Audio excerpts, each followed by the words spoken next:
Well, hello and welcome to another recording of a Daily Dominion. Yesterday I was way too tired and home a little too late to do a proper recording. The kingdom was interesting. It featured bridge and unfortunately some swindler stuff.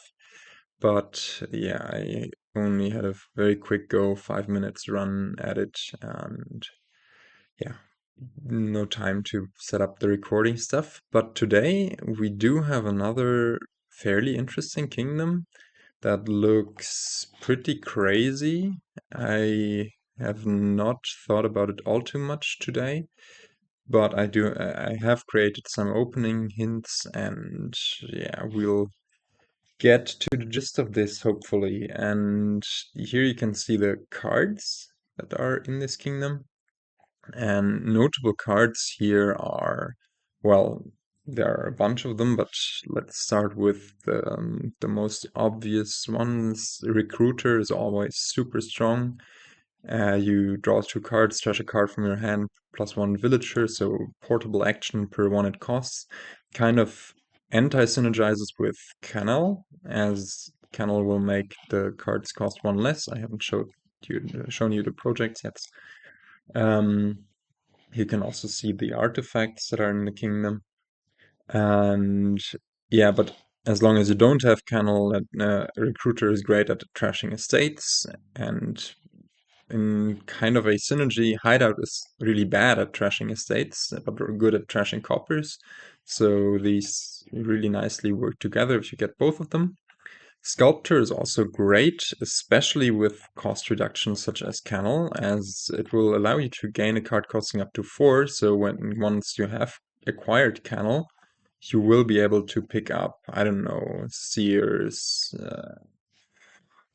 Old Witches, whatever you'd like, just with the Sculptor.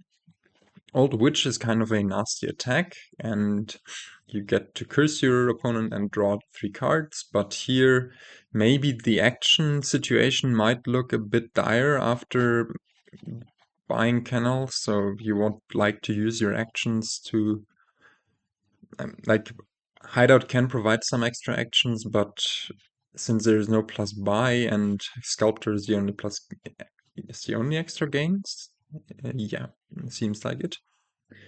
You might want to conserve your actions and rather draw with Seer, as especially Seer with the Canal as well is great at drawing 3, 4, and 5 cost cards as soon as Canal is active. Apprentice anti-synergizes with Canal and as Recruiter does, kind of. So I think we're going to skip it here. The flag bearer situation is going to be interesting. I think this will devolve into a flag fight, especially early on, since you want to spike those high numbers. Like crop rotation isn't too bad early on once you still have those estates in your deck. And Canal also really important with sculptor stuff. So yeah, having this like taking the flag and having an extra card in hand at the beginning of your turn, or drawing an extra card, is just very, very good. Apothecary is pretty skippable here. Well, I can show it a bit longer, sorry. And yeah, I think that's the kingdom for you. I think also Scholar is skippable. The kingdom plot looks as follows, and you might have already noticed, I hope you've already noticed, that this kingdom does not have any plus buy. But other than that, all of the engine qualities speak for themselves, so it certainly pays off to build here. And also in the late game, I guess we are going to try to get our hands on as many sculptors as we can. We note that Canal will allow us to gain duchies, and of course sculptors themselves. But we will be limited to only buying 1 province per turn. Opening wise, or maybe before we go there, let's discuss the strategy. Yeah, I mean, that was essentially the strategy. Spike cop rotation and Canal early while thinning down with Recruiter and Hideout pretty aggressively. Try to not lose the flag fight all too bad, like let the AI have too many free flag turns. Get our hands on Sculptors, Seers, they're border guards, but they won't be as good here as late in the game. The Seers won't be able to draw them. And yeah, that's the game plan, I think. But opening-wise, I think on the 4-3 you open Flag Bearer. It's like not 100% clear to me, but the chance of hitting 5, like even if it's very slim, ooh, what happened there to the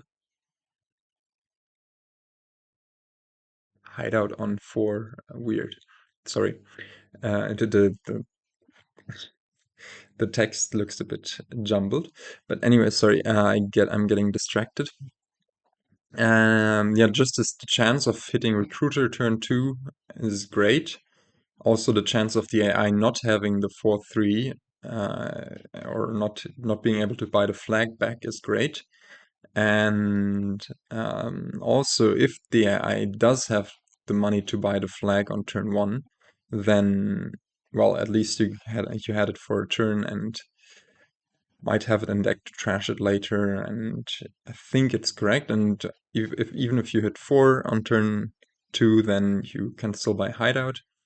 And if you hit the slim chance of drawing an estate off the top of your deck, then at least turn 3 you're guaranteed to hit 5 or even 6 for crop rotation. And that might also be really good. And yeah, on the 3-4, I think it's the worst opening here, but sometimes you might get away with taking the flag from AI. I think otherwise you can also just open Hideout, but also maybe even if the AI doesn't have the flag, then you just take it. Like if AI buys a Recruiter on turn 1, then you know it will only hit 2, then you get to keep the flag for 2 turns, which is great. But if the AI buys a silver or whatever turn 1, then you know it does have the capability of taking it back. So then maybe getting the Hideout might be better. Yeah, it's a bit weird, this opening theory, as a lot of depends on what the AI does. But anyways, let's start this game. Go fresh into it. Hit the 4-4 opening. The AI takes the flag back immediately, which is not great. We do get to put a Hideout and a Recruiter into our deck. I think here we just rebuy the flag. And this turn we may just trash the flag bearer. Or let's see. Actually, okay, this is the first big decision. Since AI didn't take the flag back, we could now go ahead and just trash an estate and hit crop rotation to next turn draw a bit more, but that would leave us with a curse in our deck. And maybe it's better even right here, because we will probably see the Recruiter next turn, to... No, the Recruiter will be able to trash one of the flag bearers. So maybe crop rotation and drawing a bit further next turn already is good, and then we pick up the Sculptor next turn. Or yeah, I mean the estate might even bottom deck the other one we have, but it should be fine. I think I like getting the crop rotation in as early as possible. Oh no, of course we do have the flag, so we are guaranteed essentially to hit this. And AI only now gets its Recruiter. We, on the other hand, do get to trash... Well, what do we even want to trash here? I think we trash Curse, even though this wastes a villager essentially. But we don't want to trash the estate. It's nice to keep it in our deck for crop rotation right now. And we don't want to trash the flag bearer, as, well, there is no real need, and we want to hit 5 guaranteed. Well, we are guaranteed whatever we draw with the Hideout, but I think I like trashing the curse here. Now trash a copper, and yeah, maybe not show the AI that we have the second flag bearer there, and pick up a Sculptor. Now here, okay, AI goes for Apothecary. That's weird. And we, on the other hand, do get to pick up a silver and hit Canal. Even though this will make our recruiters considerably worse, I can't talk today.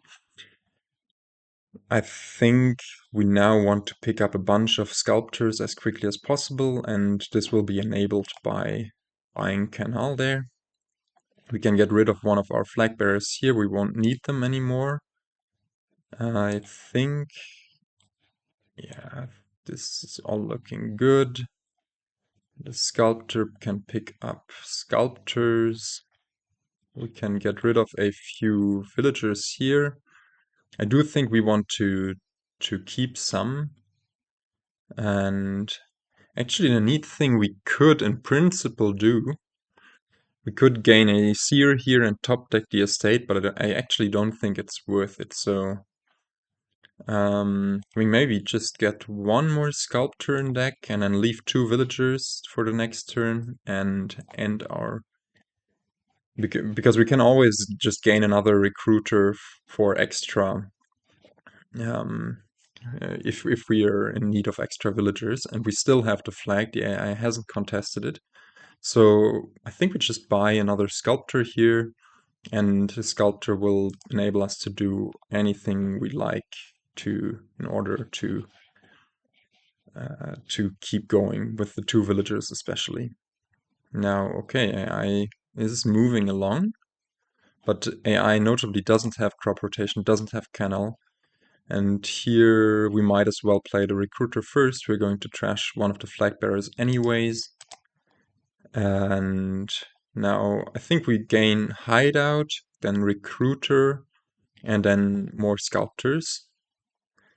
And because we do want to trash out those coppers, we really don't need them. And yeah, that's good. We can always trash the hideouts to more recruiters later.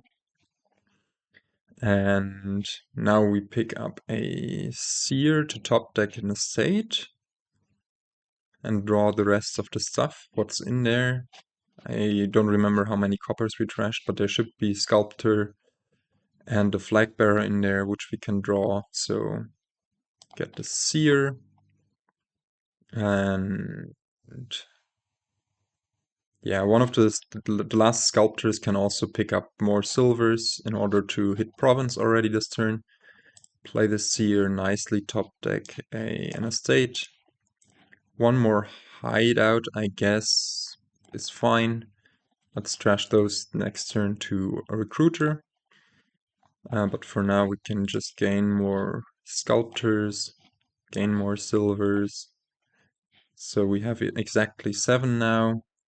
And do we want to use up this villager? I suppose we can, and already put another Seer in our deck. We still have 2 villagers left, and just leave the estate on top there. And buy our first province, turn 8. Sounds good. Also our hand's looking good. Now we have gotten rid of all of our coppers, so our hideouts will be much, much worse. But yeah, really we get to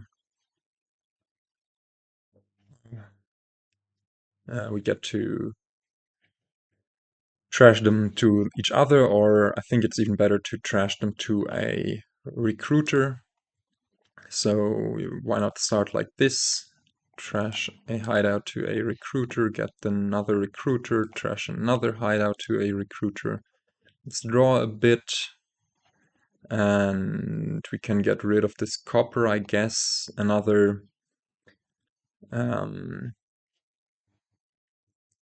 silver can always be gained with Sculptors for if we are in need of extra actions. And we can play the Seer here, top deck a Province, which is also good. Gain 1 more silver, and I think we can just play this really calmly now. Maybe put 1 more Seer in deck, they're quite good. Or even 2 more Seers. And then we keep those villagers for now for later usage. And I mean, we could also already start gaining duchies with the sculptors, I guess. But for now, they're going to just clog up our deck, and just keeping it a bit lighter might be nice. Oh, of course, I forgot to pick up another flag bearer there. We should have for sure picked up another flag bearer and trashed it. Like, I think I'm slightly underplaying this. Like, we should have done more stuff last turn. But since we do have this majority of sculptors, we really don't need to worry at all about anything here. We can we pile out? Is this a win? We have eight sculptors, and this looks like a win, right? There are 4 flag bearers left, 4 seers. We are in a points lead. And we can just gain a bunch of seers, flag bearers. Now we do need to be careful about the action situation. But yeah, this looks quite nice. And yeah, we can trash flag bearer, for example, or even a silver. We just need to buy the last flag bearer in the end. Now we do need to play this recruiter, trash a flag bearer, or actually it's better to trash a seer for more juice. And yeah, this is a win. I mean, of course, we could have gotten a bit flashier with gaining more duchies and province and whatever. But this was, of course, also nice. And 11 turns feels quite fast.